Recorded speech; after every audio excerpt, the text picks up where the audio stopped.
All right. Good morning, everyone, and happy Global Disability Summit Week.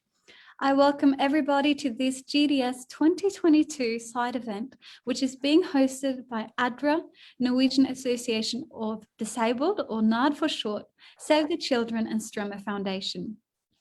Now, we were meant to have a moderator called Philemon Loriang. He is having some technical difficulties at the moment, but just to introduce him in case he is able to join us, he is the chairperson of the Organization for Persons with Disabilities in Capoeira South Country, and he is physically impaired and will be moderating hopefully later on. He grew up in a supportive family, which gave him the opportunity to go to school and receive all the rights deserved as a child when he was growing up. Now, this session will be exploring the importance of partnerships between organizations of persons with disabilities, also known as OPDs, and NGOs to promote inclusive education. Our goal is to encourage you to partner with and provide space for OPDs to lead work on inclusive education. You may use the Q&A function, though due to time, we will answer your questions via email following this event. Also, if you have any technical difficulties, please contact our IT support, Rohit, in the direct chat function. Further sign interpretation and live captioning will be available throughout the event. And please select French under the globe icon for translation into French. In a moment, we will introduce the panelists, but first, Ms. Maureen Kekeringa, the Regional Inclusive Education Advisor for Norwegian Association of Disabled, or NAD, will share a video, and she will also give you an overview of the groundbreaking Together for Inclusion model for partnership. Thank you, Ms. Maureen.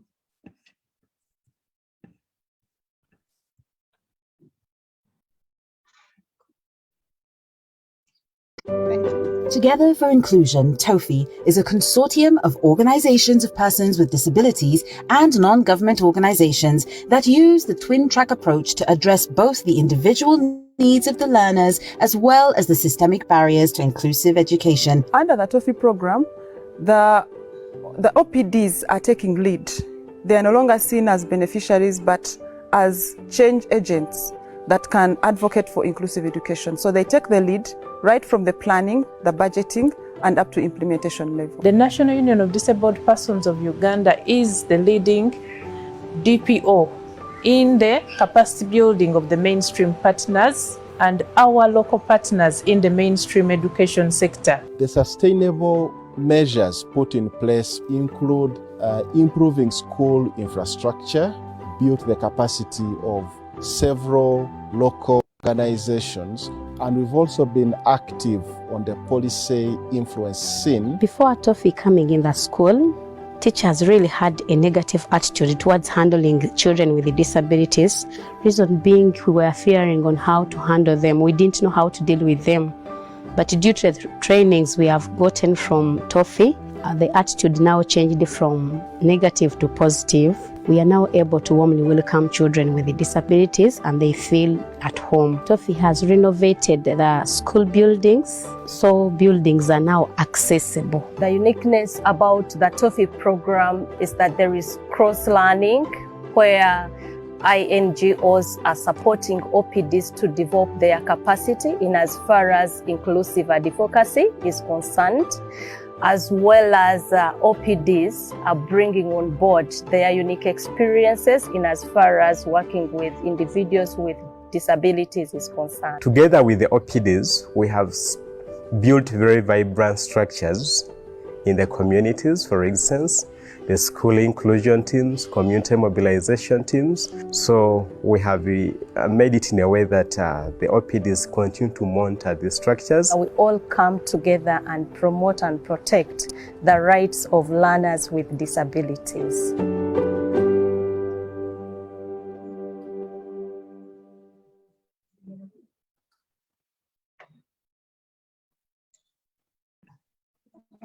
Okay, so that was about TOFI, and now we are going to continue into the background.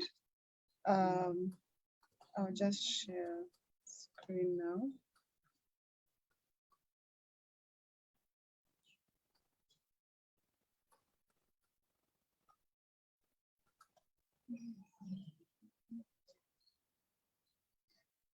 So just a little bit of the background about TOFI. It was after the 2018 Global Disability Survey that commitments were made.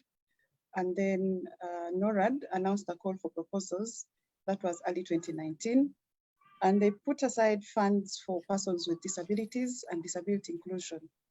And out of that, 6 organizations of persons with disabilities and 10 non-government organizations came together and they established a consortium. And this consortium is the one that is now implementing the Together for Inclusion program. The persons with disabilities are at the front and center of change in this program. We cover 3 thematic areas, and this is human rights advocacy, inclusive education, and economic empowerment.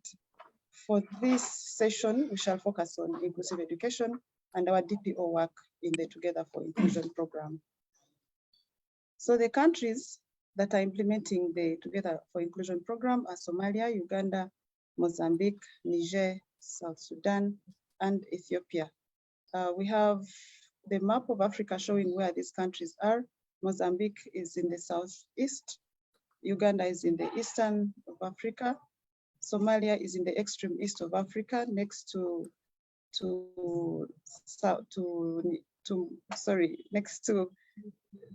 Ethiopia, and then we have in the north of Uganda we have South Sudan, and then towards the northwest we have Niger.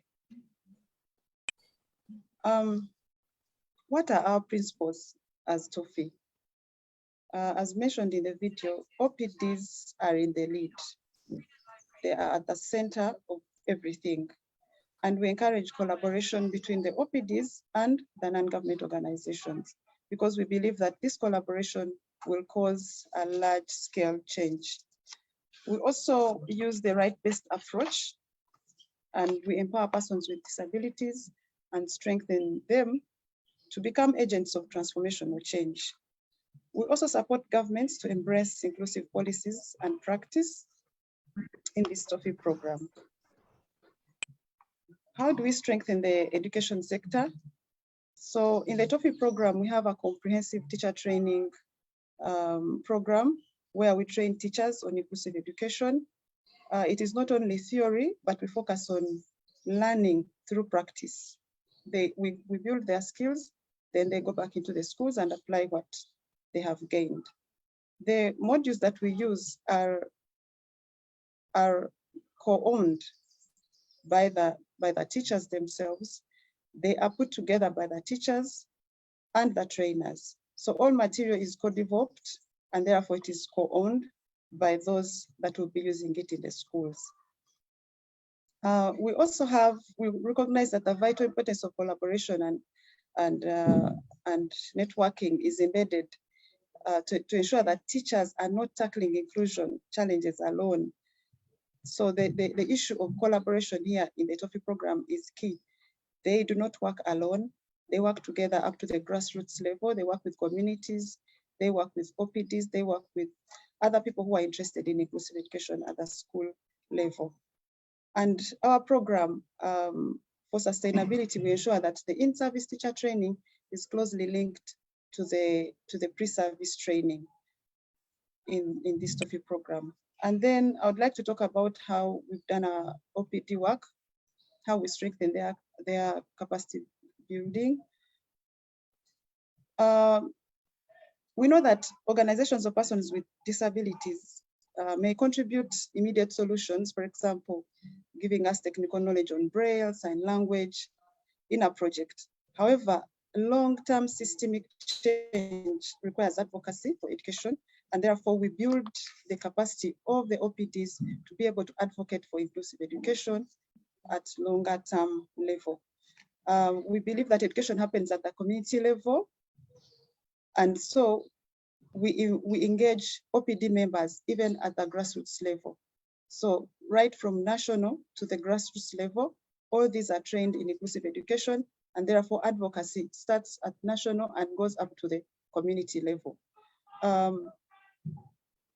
This advocacy is stronger when OPDs have allies, have people that they can work with, people that are interested in their school, people that are interested in ensuring that there's inclusive education in the community. What have we seen so far in this program? What are some of the results? Some of the results came from the midterm evaluation that the Atlas Alliance carried out. And one of them is that the national level advocacy has been strengthened. And there's a lot of strong relationship between the TOFI partners and the ministries of education. This is happening in Niger, it is happening in South Sudan, it is happening in Somalia, and in Uganda. There's been adoption of inclusive practices by the non-government organizations across all the TOFI countries. The national inclusive education policies have been approved by Ministry of Education. In South Sudan, it was launched, and ADRA even received a certificate of recognition for their contribution towards having this policy launched. In Uganda, the policy is at approval level, and we are hopeful that this is going to be concluded and it will be implemented. Organizations of persons with disabilities have enhanced caregiver participation in inclusive education across Niger, in Uganda, and even in South Sudan.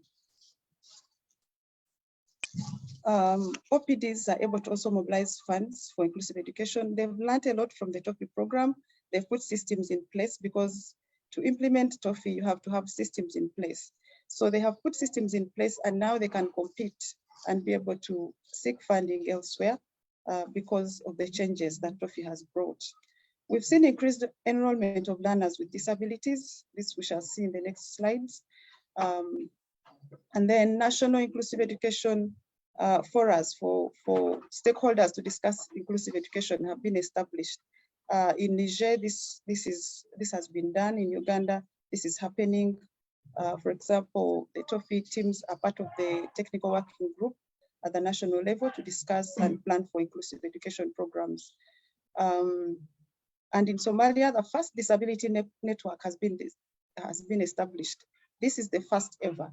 There was no network of persons, of organizations of persons with disabilities, but this now has been established with the introduction of TOFI. OPDs being in the decision-making process has birthed the development of the National Inclusive Education Professional Development, and this is in Uganda. A national teacher training manual is being worked on, and the TOFI team is part of the people that are working on it. We have a graph from Niger showing the enrollment from a baseline of about 23 learners joining school to up to over 200 learners now with the introduction of TOFI in the TOFI Niger schools. We see that there's been an increase in enrollment.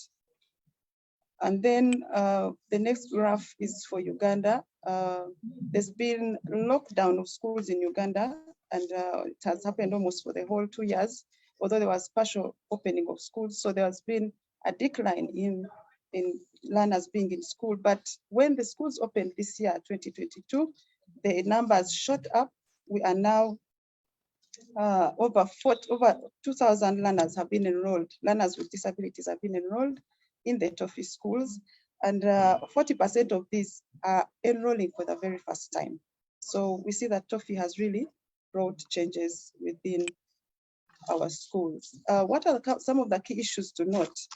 2 years of implementation coupled with the COVID-19 lockdowns cannot give us a clear picture of how successful we have been. So we believe that in order to address the systemic barriers, we need long-term investment in this program. We need long-term investment in our schools, in our OPDs, to ensure that we have tangible results. And we believe that this program needs to be extended. In Somalia, we just started. In Uganda, there was a 2-year lockdown on schools. So when will the teachers implement all the skills they have gained? So we believe that an extension would really mean something for both the teachers and the parents and learners as well.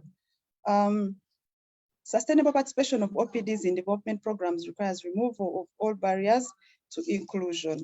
Some of the barriers include communication and access to information. So we believe that if this is going to be sustainable, some of those barriers need to be addressed. Thank you very much for your attention. For more information, we have put our website. We have the Atlas Alliance website, we have ADRA, we have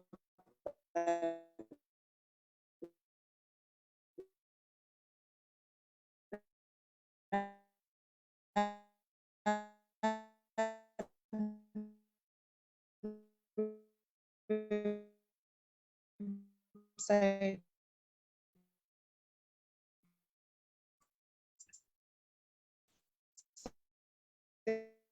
Thank you so much, Maureen. Thank you for that excellent presentation. We now have... From your foundation. Thank you so much, Maureen, for that excellent presentation. We now have Philemon Loriang online, and he will be your moderator today. So he will take it from here. Philemon, welcome. Thank you. Okay, thank you very much. Sorry for the technicality of the internet that I have undergone. Thank you, Maureen. And I'm going to introduce our panels. The next, I'm going to introduce our panels from Uganda. Sarah Bukusa, the Commissioner of Special Needs and Inclusive Education at the Ministry of Education and Sport. I'm also going to introduce Peter Auma, the Together for Inclusion Manager, Save the Children. You're also welcome. Also, I'm going to introduce Esther Kaisa, the Chief Executive Officer at the National Union of Disabled Persons. Welcome to you all. I'm also going to introduce Joseph Olugema, the TOFI program contributor of Strome Foundation in South Sudan and Uganda, previously countries. So coordination for action and disability and development, interpretation and regional advocacy coordinator at Africa Union of Blind. You are welcome. And also, in addition, from Niger, I'm going to introduce Sido Omar, President of National Handicap Federation. Also, Idrissa Isaka, a male advisor at ADRA, President of the Niger Federation of Sport for the Blind and Visual Impaired, and previously international Paralympian. I'm also going to in addition on that, from the donor side and a global perspective, we also have Christy Hegi Stahart, Head of Education Section at NORAD, the Norwegian Agency for Development Cooperation. Also, I'm going to also introduce Monica Silvana Gonzalez, member of European Parliament and member of European Union Committee on Development and its Disability Intergroup. Welcome everybody. We are very glad to have you today and learn from your experience and perspective. Okay, my first questions, I'm going to direct my question to Mr. Joseph. Begin with Joseph, from your perspective, why is it important for OPDs to have a lead role in inclusive education program? You're welcome. Thank you very much. And I'll begin this conversation by reminding us that the Convention on the Rights of People with Disabilities in Article 32 calls for meaningful consultation with people with disabilities on matters that affect them. And I'm sure we shall all agree that inclusive education, as articulated in Article 24 of the Convention, is one of the matters that directly affect people with disabilities, because many children with disabilities do not access quality inclusive education despite the documented transformational power of education. I want to add that working with organizations of people with disabilities brings the lived experience of people with disabilities, which energizes campaigns for policy formulation and resource allocation with the nothing about us without us philosophy. I'm sure you'll also agree with me that members of organizations of people with disabilities serve as role models for parents and children with disabilities about the transformational power of education in the life of people with disabilities. And finally, let me state that we shall all be in agreement that successful role models of people with disabilities is a very effective tool for deconstructing entrenched negative perceptions about the learning outcomes of people with disabilities, which could potentially discourage families and community members from investing in the education of children with disabilities. Thank you.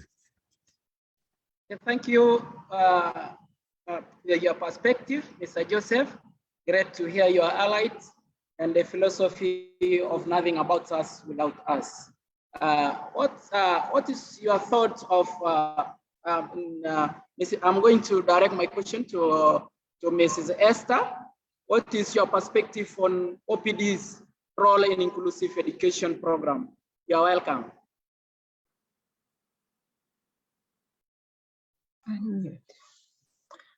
Thank you so much. My perspective is that OPDs have a critical role they play when it comes to awareness raising and advocacy. We know that many communities are not aware on the right to educate a child with disability, and therefore it is the responsibility of these OPDs to create the awareness to the communities and the parents. But also when it comes to advocacy, the OPDs have a responsibility to engage the different stakeholders to make what is not available be available through advocacy. The other thing that OPDs do is to mobilize the communities to participate in inclusive education, because we know that many children with disabilities are many times hidden in houses. And if the OPDs know where these children are, then it's easy to identify them and bring them up to the schools. And my other perspective is that OPDs have persons with disabilities that have a lived experience. Many times, if it's a person with disability who has lived with a disability, it is easy to convince a parent or a guardian that this child can easily become a person like me, and therefore share experience of what they have gone through, and that can easily make the community or the family members change their attitude. And those that have gone to school many times act as the models of persons with disabilities and to their parents. Because in Uganda, for instance, many parents and family members think that a child with disability has no meaning. Even when they're educated, they will not become anything in the future. But when they see a person with disability who has succeeded in life, this becomes easy for them to relate and know that they get motivated that if I educate my child, this child will be like this other person. So that is the role of OPDs. And they link persons with disabilities to other service providers. For instance, the OPDs link NGOs that want to work on inclusive education to the family members. OPDs also link persons with disabilities to government stakeholders who are able to network the two entities. Thank you. Okay, wonderful point, Esther, person with disabilities. I think you have touched some parts and experience also in Uganda with disability, having lived in experience and therefore being in positions, advocates for issues affecting them. Now, Mr. Sido in Niger, what have you noticed being the value of OPD's involvement for inclusive education? You're welcome.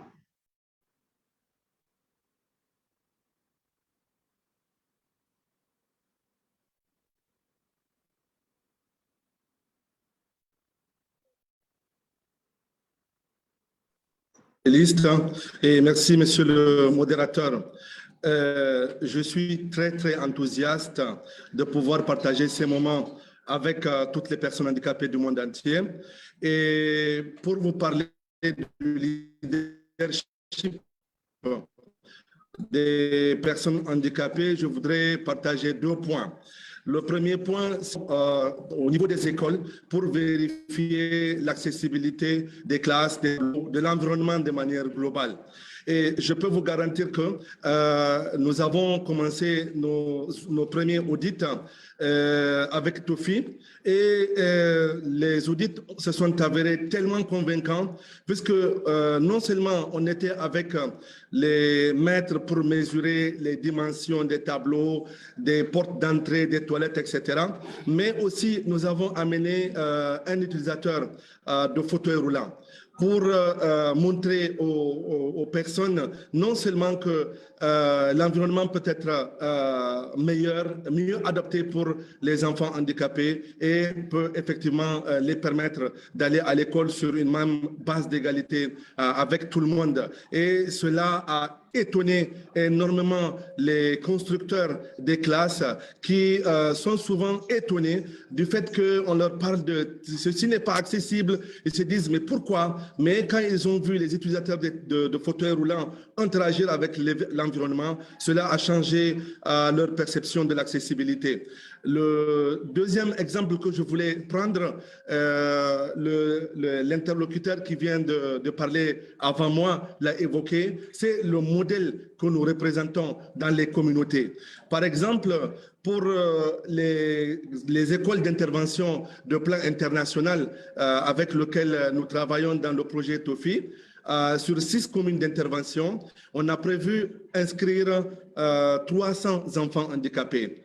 Au début de l'année en cours de scolarisation, nous avons identifié et inscrit à l'école 592 enfants, soit presque le double de ce que nous avons prévu.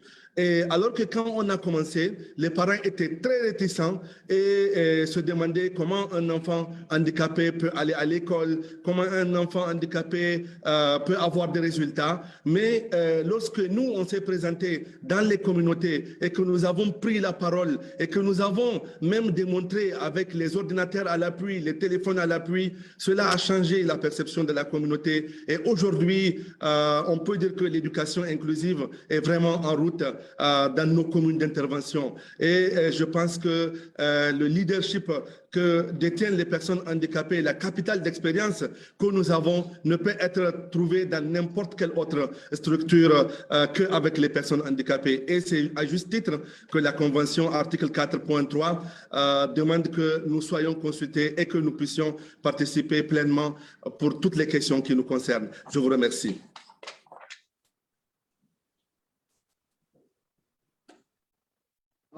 Okay, thank you very much, Mr. Sedo, for emphasizing on how OPD's involvement also can lead to parent attitudinal change. And you talk a lot, or thank you very much for your points. And I'm also going to add on asking also Mr. Idrissa on how do you think the TOFI partnerships model shaped inclusive education within your context?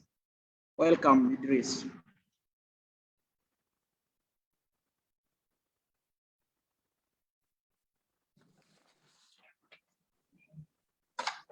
Ok, donc bonjour à tous, bonjour chers participants. Le plaisir est pour moi effectivement de prendre la parole sur ce sommet, au niveau du sommet pour en tout cas répondre ou bien pour apporter, si je me permets les termes, mes expériences ou bien mes vécus par rapport à cette question. En termes de modèle, moi je crois qu'effectivement, Et le projet TOFI a eu à façonner, si je me permets le terme, l'éducation inclusive dans nos différentes écoles d'intervention. En ce sens qu'il y avait eu plusieurs actions, plusieurs activités qui ont été menées, dont entre autres la formation des enseignants et du personnel d'encadrement en langue des signes, en braille, en santé mentale et surtout sur le handicap et son champ d'application. On note aussi la vulgarisation, en tout cas de l'arsenal juridique qui régit, si je me permets le terme, l'éducation inclusive au niveau des communautés, à travers des campagnes de sensibilisation, à travers des forums et à travers aussi, si je me permets le terme, des ateliers. Au-delà de ça aussi, on note surtout la couverture des besoins spécifiques des élèves handicapés. Donc tout ça a contribué au maintien et surtout au taux de scolarisation des élèves handicapés. Parce que quand on prend antérieurement, les gens se demandaient est-ce qu'un élève handicapé pourra étudier?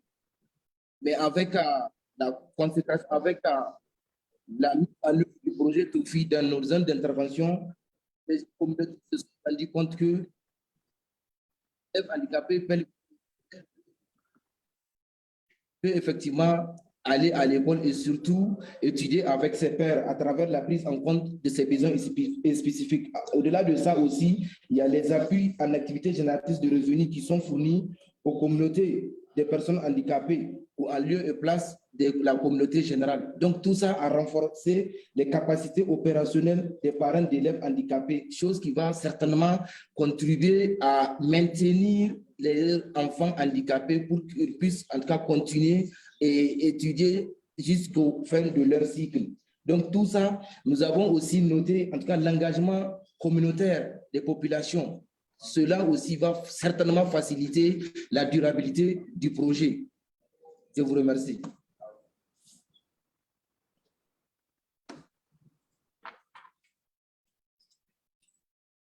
Okay, thank you very much. It's an excellent work that Idrissa has presented. Great to hear that the partnership between the OPDs and NGOs in Niger has contributed to a positive change in how community members view disability. From the ministry perspective in Uganda, what do you, Mrs. Sarah, consider unique about the TOFI partnership? You're welcome, Sarah.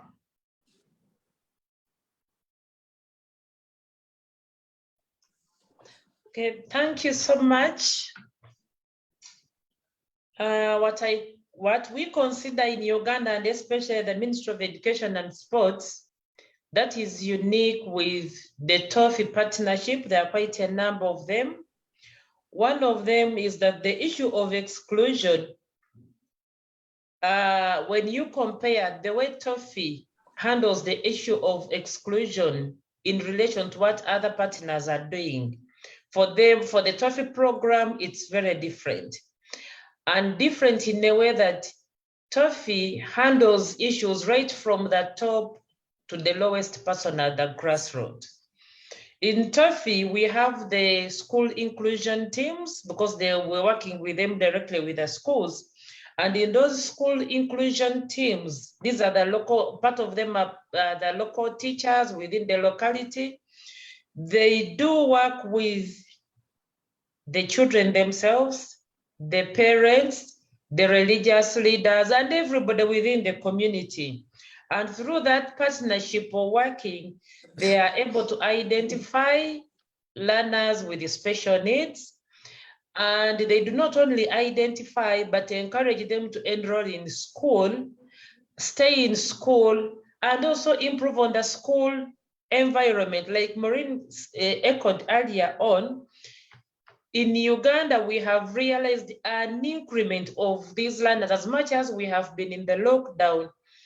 But through this partnership with TOFI and through the inclusion teams, many children were identified, and when schools opened, there has been an influx of these learners reporting to school. So these teams also map out a number of strategies of how to include these learners. And to us, this has led to leaving no one behind. And like she said, if this program can be extended, especially in Uganda where we have been in a lockdown, then we shall achieve much more. Then also besides that, this program is also, the TOEFL program has helped us in early identification of learners and early intervention of learners with special needs. Previously, learners with special needs come to school when they're above 10. But with this program, we're even able to identify learners who are, children who are born with special needs and who are growing with special needs. So this is also really helping, and this is unique in its own way because learners are getting on board early enough. And then also, lastly, in this program, you have heard that they are doing a lot of infrastructure improvement. So by the time a learner enrolls in school, the infrastructure is already worked on. So we are not forcing learners to fit into what the school has, but we have already looked at the problems the learners may face in the school so that all these are addressed, and by the time the learner enrolls in school, the learner fits so well. So this is also one other uniqueness into this program. They are looking at the twin track approach. And then also in this program, it's also looking at, it's advocating for education of a learner with a disability, not being a responsibility of a parent alone, but a responsibility of the entire community. And this is also fitting very well. And like I said, no one is left behind. So the TOEFL partnership is so wonderful, and it has changed so many things in Uganda, in the communities and in the schools where it is. Thank you, over to you. Okay, thank you, that's wonderful for touching on leaving no one behind, on the education of children with disabilities, and also the improvement of schools. It is really great, thank you for that. And school inclusion team undoubtedly play a vital role also from your OPD perspective. Now, Mrs. Esther, what is unique about the TOEFL partnership model? You're welcome, Mrs. Esther.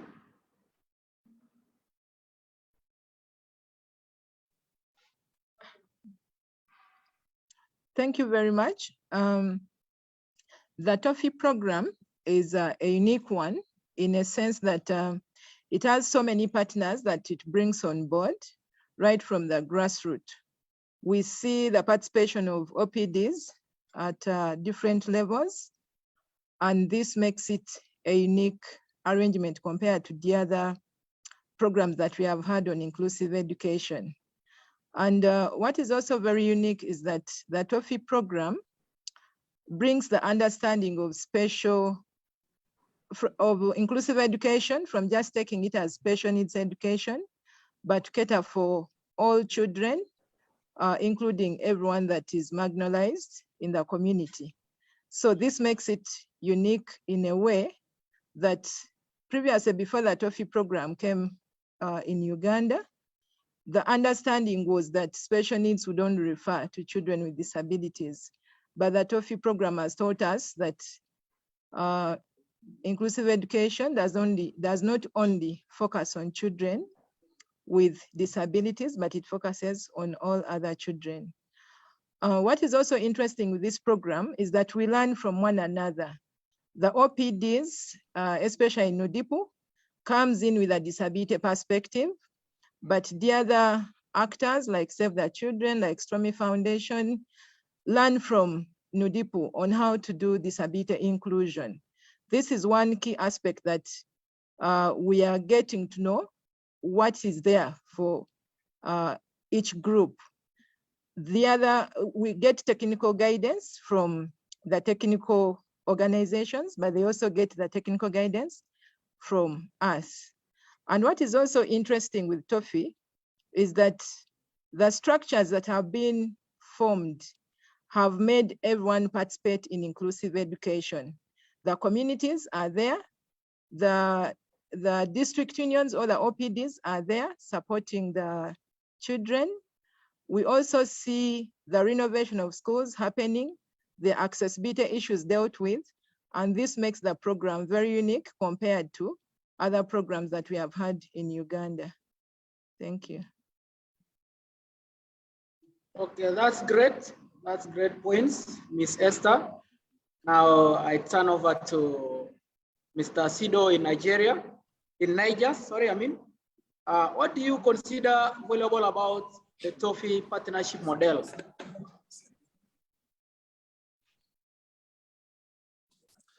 Merci beaucoup, monsieur le modérateur. Je précise Sido du Niger, capitale Niamey. Merci beaucoup, monsieur le modérateur. Pour moi, il y a beaucoup de choses qui sont uniques, qui sont uniques dans ce programme TOFI. Et je vais me focaliser sur la place des organisations des personnes handicapées dans ce programme. D'abord, l'accent qui a été mis pour renforcer les capacités d'influence de nos organisations dans les communes d'intervention. Je ne sais pas si vous imaginez en Afrique, devant des responsables, auparavant les personnes handicapées ne prennent pas la parole. Auparavant, les personnes handicapées prient les responsables pour pouvoir venir les parler, etc. Aujourd'hui, il y a eu un renforcement des capacités absolument extraordinaire qui permet dans les zones rurales, dans les 6 communes ou dans les 10 communes d'intervention de TOFI au Niger, que les organisations des personnes handicapées demandent les rendez-vous, aillent s'entretenir avec les responsables des structures d'éducation et ça sans aucun problème, sans aucune crainte de leur part. Cela a été extraordinaire pour le projet TOFI et c'est à l'honneur de tous les partenaires d'intervention de ce projet. L'autre chose, c'est la garantie de soutien que nous autres, en tant qu'organisation des personnes handicapées au niveau national, la garantie que nous avons est le soutien de nos organisations des personnes handicapées de la Norvège. Figurez-vous que nous avons été mis en contact avec des organisations internationales, des ONG. Et ces ONG ne pensent pas réellement qu'elles peuvent trouver de la capacité et de l'expertise en nos organisations. Et grâce au soutien des organisations au niveau de la Norvège, on a convaincu ces organisations internationales, on les a dit, mais travaillez avec eux, vous allez trouver que c'est extraordinaire. Aujourd'hui, je pense que ces organisations internationales sont désormais convaincues que nous pouvons réaliser nos rêves avec tout le monde. Et ça, c'est extraordinaire. Et je voudrais saluer ce partenariat entre organisations des personnes handicapées des pays développés et les organisations des personnes handicapées dans les pays en voie de développement afin que nous puissions continuer à réaliser nos rêves de voir que les enfants handicapés peuvent aller dans des écoles sans barrière et en profitant des programmes inclusifs sur la base de l'égalité avec tout le monde. Merci.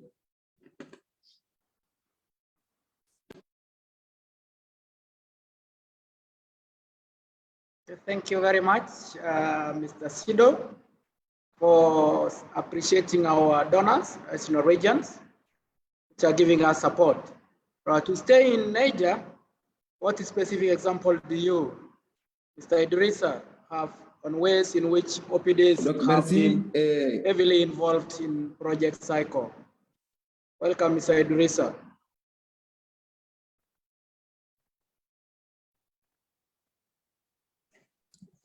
Et effectivement, nous avons été impliqués dans plusieurs partenariats.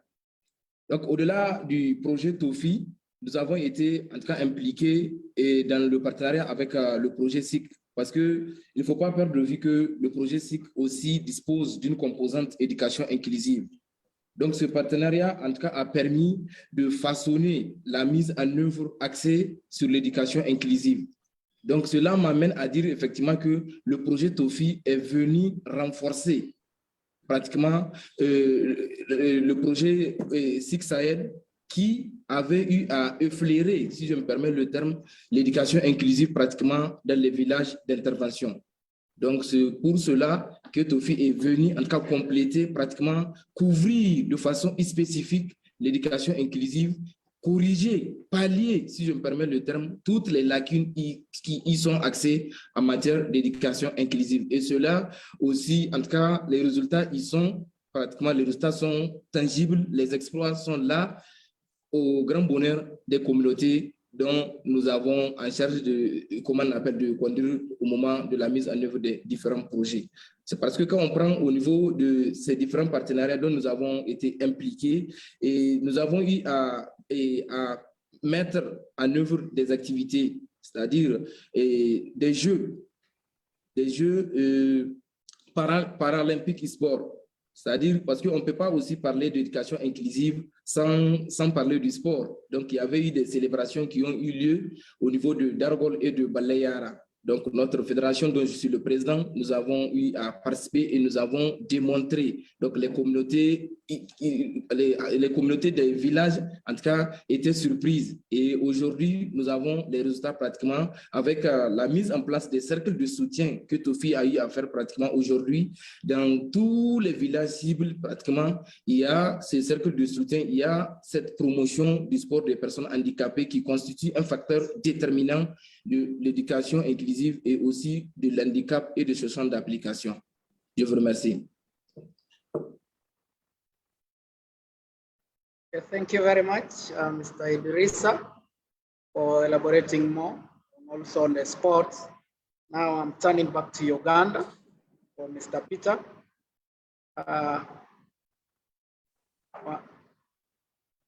What example do you have from Uganda? Thank you so much, Gilman. And I'm much excited to talk about the experiences of Save the Children in partnership with organizations of persons with disability through Trophy project implementation in Uganda by pointing out key specific examples. Through this, in Uganda, we have OPDs.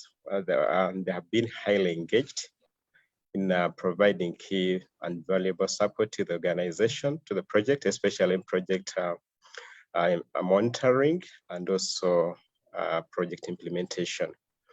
We have engaged the OPDs, especially for key areas such as rehabilitation and accessibility audit, including provision of specialized support such as sign language interpretation and other services like training.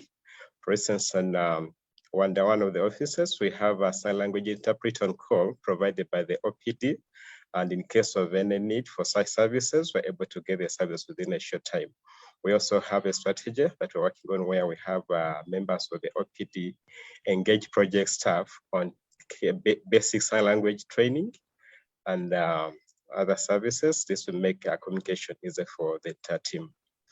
We are also working on the other key specific example that I have is issue in the area of inclusive sports, where we have engaged, we are working with OPDs, and we have members of the OPDs who have disabilities themselves. They have been engaged in training teachers, games and sports teachers in project intervention schools.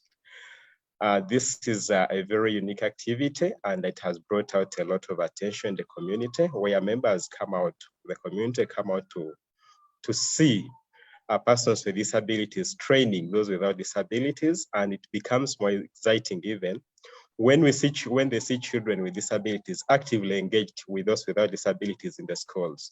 So it is not just an active, but it is a kind of an advocacy tool that we're using, and it brings out why really there is need to engage with organizations of persons with disabilities and bring out those unique specific areas. We also, the other example that I want to bring out is the issue of dialogues. We have dialogue meetings in schools on identity-based violence, where we're engaging the children and the teachers. This is a critical kind of topic. One, at the first place, we had some challenges where we had to engage, where we're engaging project staff, but we realized that children, especially children with disabilities, we're not opening up a lot on a number of issues affecting them and also in their communities, or including their families. But when we started engaging members from the organizations of persons with disabilities, we started seeing children with, especially children with disabilities, open up on a number of issues that are affecting them in schools and also in their families. So that really brings out the relevance why we really need to work with organizations and persons with disabilities. The issue also I want to bring out is on these dialogue meetings, we have, it has created a lot of, it has opened a lot, it's kind of an eye-opener to the community, and we are seeing many people and also other communities coming to engage persons with disabilities. Thank you. Okay, thank you, that's great, Mr. Peter. Great to hear that the OPDs have been so heavily involved. Just to add on, Mr. Peter, what are the key lessons you as an NGO have learned from working closely with OPDs? Yeah, working with OPDs is, I think this is, especially having the OPDs at the forefront of project implementation, also makes a lot of sense. In many instances, civil society organizations and other stakeholders may not realize the need to engage organizations of persons with disabilities. They think maybe organizations of persons with disabilities know less and they know more, even on issues concerning activities of persons with disabilities. So the one example I have clear on this is a situation that happened sometime last year, where we're coming up with a monitoring team of stakeholders on inclusive education to monitor activities of inclusive education schools. An argument broke out in the team where members were arguing, thought one of the union leaders who has a vision impairment, he's blind, they thought he should be left out of this team because he has a vision impairment and will not bring anything much on board. We're not supporting the monitoring because it's involved with the observation of the activities. However, when we had him engaged in monitoring activities, he was able to bring out very critical insights that even those without vision impairment could not realize. So this was an eye-opener to the entire team, and it brought out a number of insights. From this, we also realized that it changed kind of mindset. It is because this was an attitudinal breaking issue that brought out a number of insights in the community and also within the district. And from this, we have realized that district educational partners, they are starting now to work more closely with organizations of persons with disabilities and consulting them on a number of issues. So it was a kind of an eye-opener to the team. Thank you so much, Phil. That's great. Thank you, Mr. Peter. How about you, Mr. Joseph? Any key lesson Strome Foundation has learned from your partnering with the OPDs? Thank you, moderator. Indeed, even for us at Strome Foundation, it has been a great privilege to work with organizations of people with disabilities, from whom we've learned two major lessons I would like to share in this forum. First, we learned that people's movements legitimize campaigns. And here I want to illustrate that working with organizations of people with disabilities helped to legitimize the campaign for inclusive education in various communities where it was previously dismissed as a foreign and European or American concept. But the leadership and involvement of organizations of people with disabilities is what made the whole process a local campaign or a local agenda, thus providing the platform on which professionals like teachers could begin to engage with the community on the benefits of including learners with disabilities alongside those who do not have disabilities or impairments. Secondly, and very related, we learned from the TOFI project at Strome Foundation that actually organizations of people with disabilities have the capability to open doors to hostile segments of society. One of the districts where we work at Strome Foundation with our local implementing partners is inhabited by a fishing community. And fishing communities are known for having very strong traditions and being very closed societies.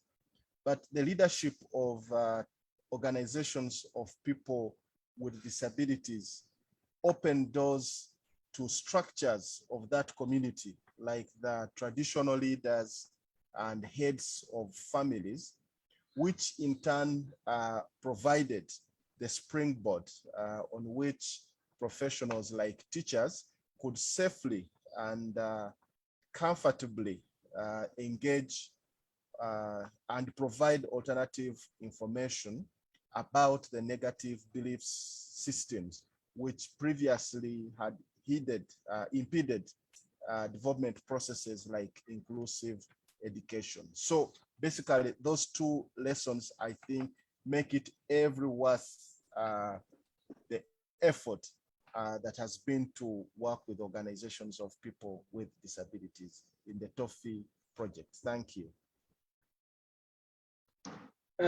Excellent lesson learned, Mr. Joseph.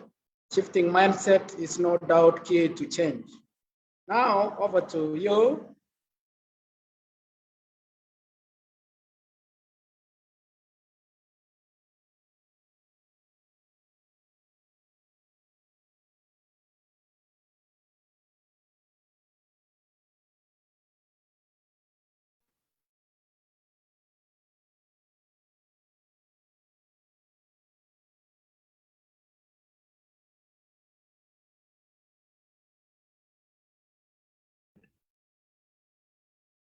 All right. It seems like Philemon is having some difficulties with his internet connection. So, Mr. Peter, thank you so much. Now over to you, Ms. Sarah, from a government perspective, and this is the last part of this section of the panel debate. Afterwards, we'll be hearing from the European Parliament and NORAD. From a government perspective, what can be the role of organisations of persons with disabilities in informing policy? Thank you, Ms. Sarah. Okay, thank you so much. The organizations of persons with disabilities have a very big role they play in informing policy. And as you are aware, policy formulation is a role of so many stakeholders.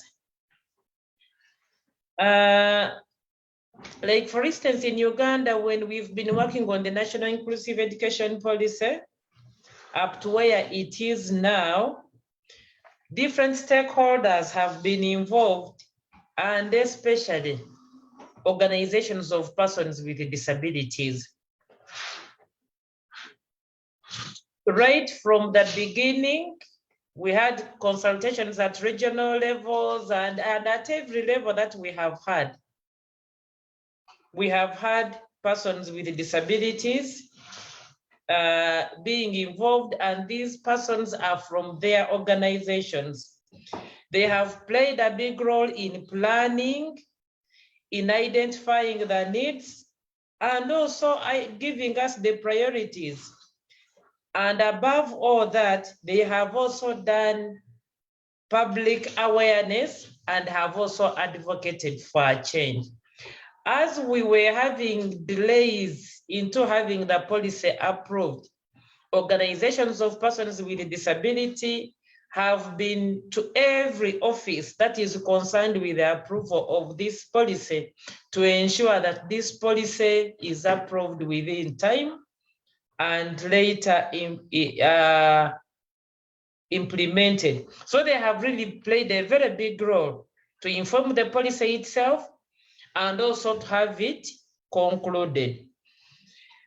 You know, in Uganda, they also have a very big voice of their own. I would say it's a very strong organization, and it has also changed those other attitudes that people had towards people with disabilities, because they do understand themselves better, they know what they need, and they know how best government can come in to support them.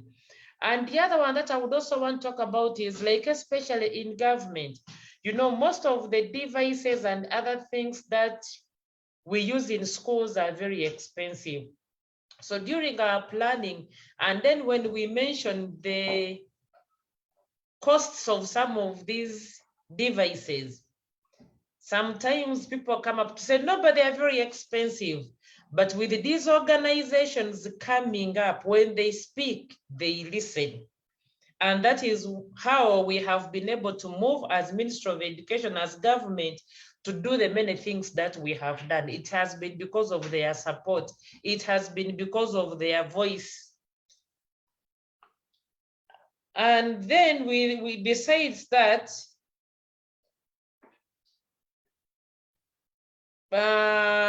if we do exclude them from the decision making, like I have said earlier, then many things will go in a wrong way, because people will not understand us.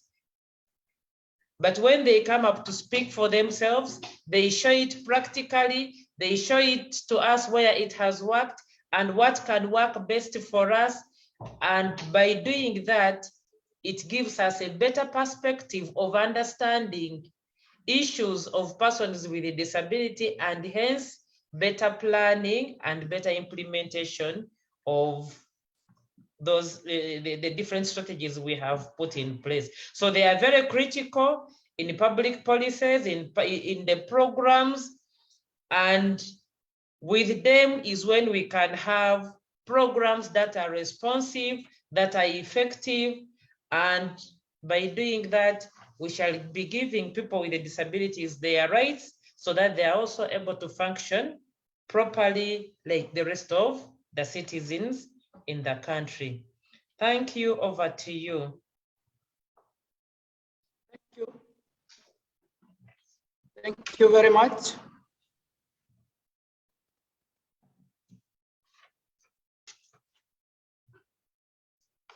Thank you very much, Ms. Sarah. And also thanks, Frida, for we have a technical internet. Maybe I apologize on that. Thank you very much. And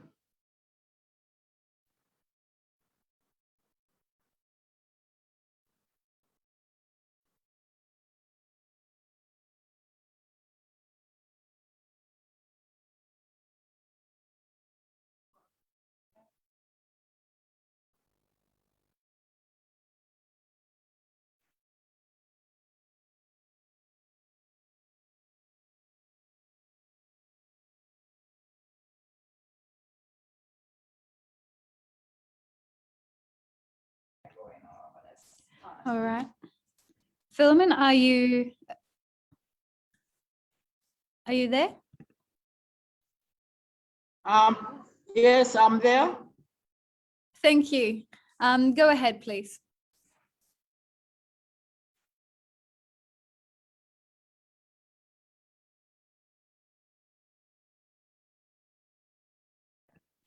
All right, we have to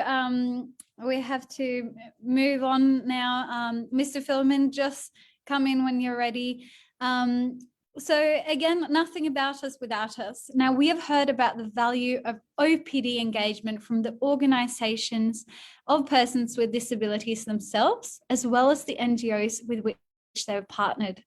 Now, let us move to an overarching perspective, hearing from the views of our panelists from NORAD and the European Parliament. Thank you very much for being with us today, Ms. Gonzalez and Ms. Stewart-Holt. Now, starting with you, Ms. Gonzalez, why do you think it's important for organisations of persons with disabilities to have a lead role in furthering inclusive education? Thank you. Good morning. Can you hear me? Yes. Can you hear me? Yes, thank you. Perfect. First, thank you very much for having me here. For me, it's a great honor to able to link the European Union on the organization of persons with disabilities, since we have to bring our policies to the society. From my knowledge, for have worked closely with the person with the organization of persons with disability in Spain. I'm from Spain, mostly with CERMI, which maybe you know, CERMI in Spain. I will be very brief in this question. I think it is clear that the OPDs are the one who really know the reality by itself and its strategy to follow, as well as the characteristics and diversity of the processes. There is much diversity in between the things that persons with disabilities have in common. And the organization of persons with disabilities really know that and have privileged information and can help the people who have to make education inclusive, to make an active listening to the needs of persons with disabilities. Thank you so much and continue on. Thank you so much, Ms. Gonzalez. That's a great point. Now, Ms. Sturhol, from NORAD's perspective, why is OPD engagement and inclusive education so very important? Thank you, Frida, and thank you so much for the invitation, and congratulations to you and the organizers for this wonderful event. It's been extremely interesting and useful to listen to everyone. So from our perspective, with the SDG 4 and leaving no one behind as the global ambition, quality education for all includes, of course, people with disability. And this is a prerequisite for all children to be able to develop the skills they need to participate in society and create a good life. So as such, inclusive education is a fundamental component of building respect, diversity, and justice. Inclusive education also doesn't only benefit the learners with disabilities, as we've heard, but also strengthens the quality of education for all. And the Sustainable Development Goals call on governments to ensure quality and equitable and inclusive education.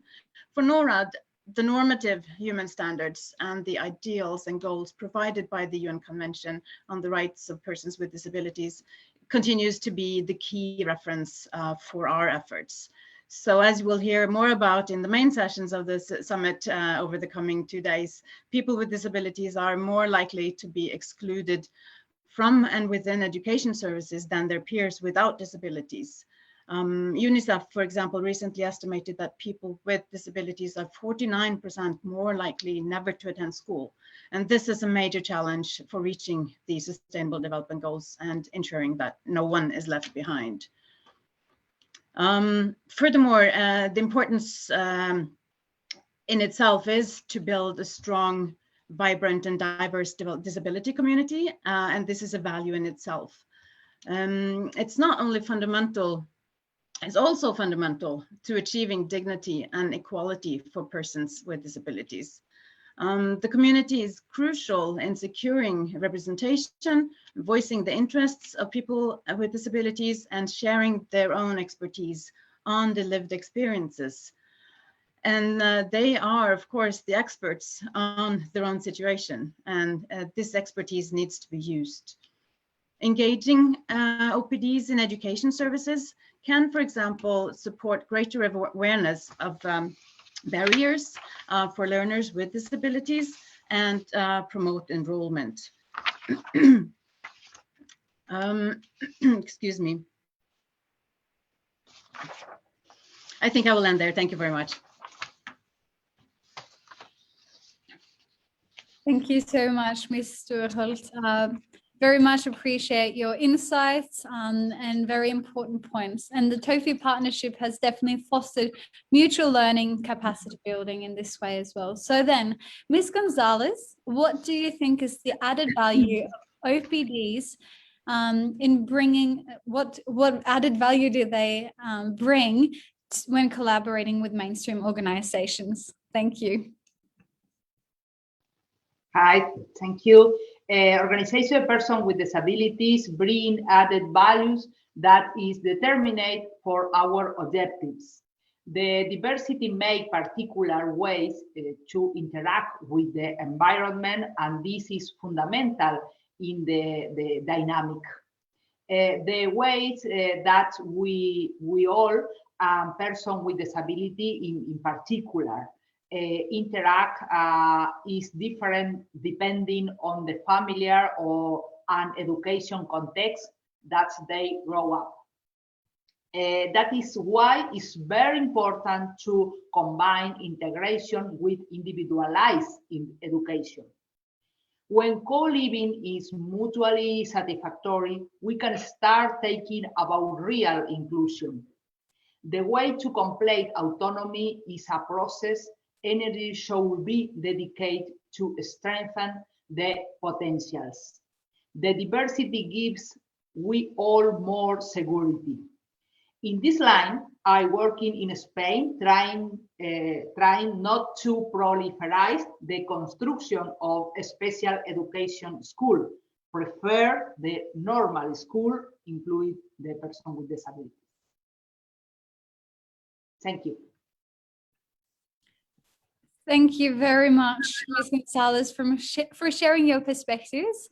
And now back to you, Ms. Durholt. What lessons is NORAD taking from the TOFI model to apply across its portfolio? Well, what we found for sure is that it takes time to establish innovative and new partnerships and models such as this for collaboration. And we haven't been doing it for that long already, so we see already positive results, which is very encouraging. And the midterm review that also was referred to earlier on indicates positive results so far, which is very encouraging. And in terms of especially strengthening the organization's capacities, the survey showed that positive effects of learning in particular stand out. And there is a lot of learning also between the organizations, both NGOs learning from DPOs and the other way around. NGOs are increasingly becoming disability inclusive as they expand their target groups and to also include children, youth, and adults with disabilities. And they learn from DPOs about approaches and methods for identification and mobilization and monitoring. NORAD and TOFI partners have been willing to take an additional cost and time that it takes to test this as a consortium model in order to also learn and see how these lessons can be used and applied more broadly across sectors as well. Of course, there are some challenges with the model. There are greater financial and management risks when one consortium lead is responsible for implementation and for also monitoring and supporting several other organizations.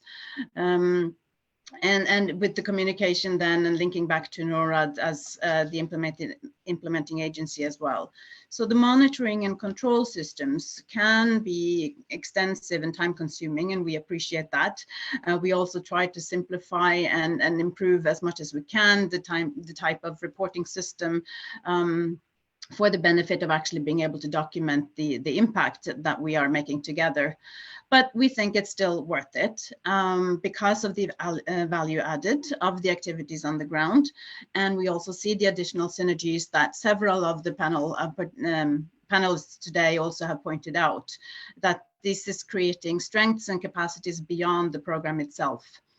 There's no doubt for us that this partnership model carries huge potential for cross-learning, also for NGOs in the global north.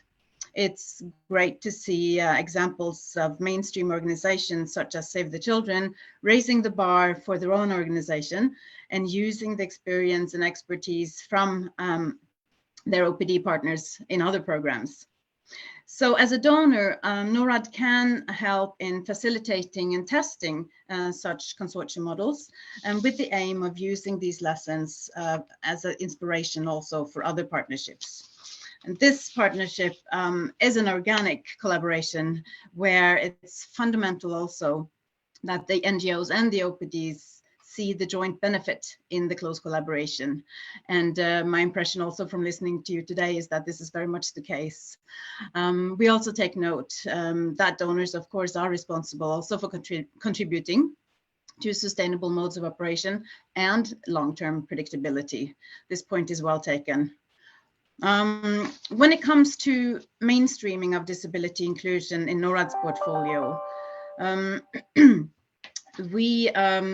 our aim is that all education services support foundational skills and the social development of learners with disabilities within the context of mainstream education. And at this Global Disability Summit, Norway will be launching a new strategy on disability inclusive development. And we are now entering into a new phase where NORAD will contribute in putting this into practice. But we do also know that we will continue to contribute and be very much also involved in the global dialogue and understanding, improving the understanding of disability inclusive education and what it takes. Well, we will use the networks and the dialogue channels that we have to deepen our understanding of what mainstreaming is and to expand the capacity to translate mainstreaming from a principle into reality. If I have one more minute, I will just add finally that we also do know that it's difficult to get mainstreaming in education right. It's often thought of as a tick-off exercise and to ensure physical accessibility. But we have to remember also that the importance of the core components to reach students includes the learner-centered pedagogical approach, also in resourceful teachers, meaningful engagement with peers, and the quality of the educational content. So achieving a fully inclusive system that realizes the right to education and meets the requirements of all learners with disabilities is difficult. And our success will depend on close collaboration with OPDs, authorities as well, multilateral organizations, civil society organizations, and a wide range of other partners.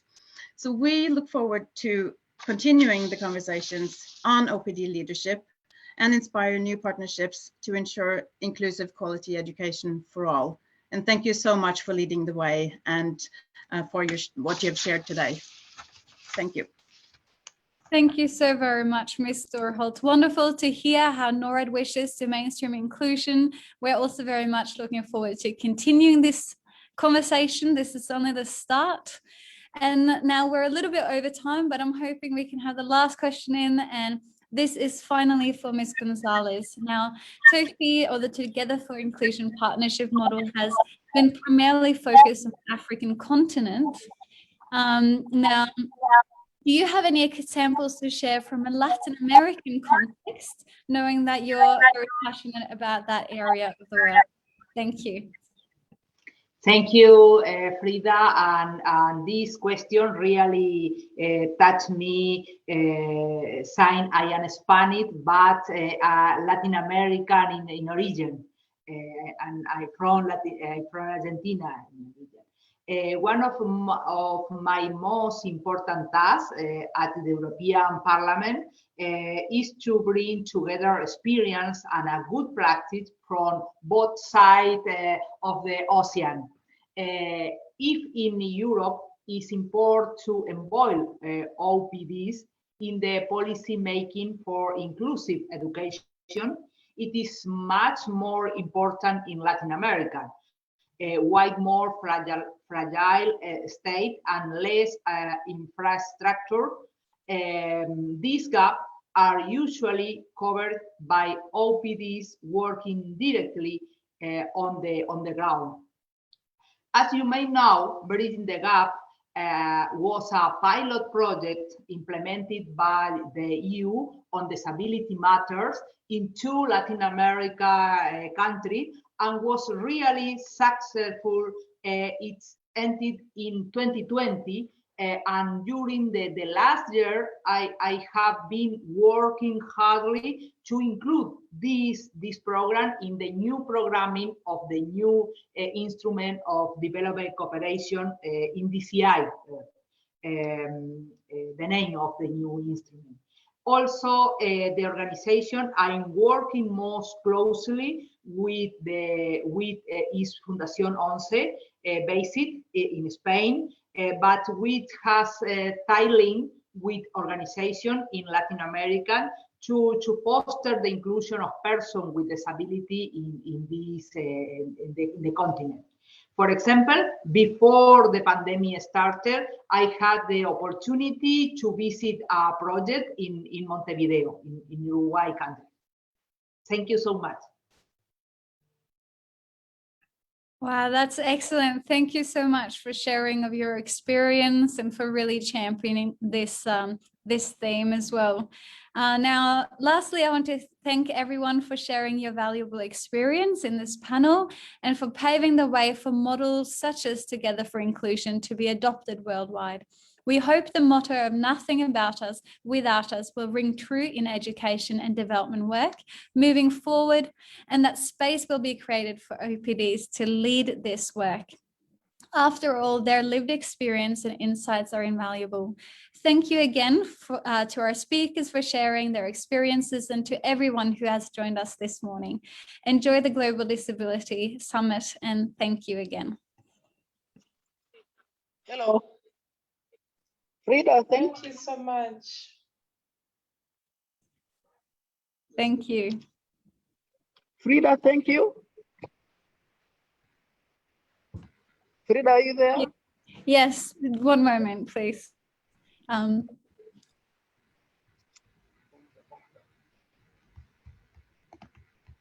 you. Thank you. Yeah. Bye, everyone. Hello, thank you, Frida. Thank you so much. Bye. Thank you. Thank you, Maureen. Thank you for coming. And everybody from Uganda. Thank you, Sarah. From Uganda and Niger. Thank you for joining us on the Public Holiday Commissioner. Thank you, Nora.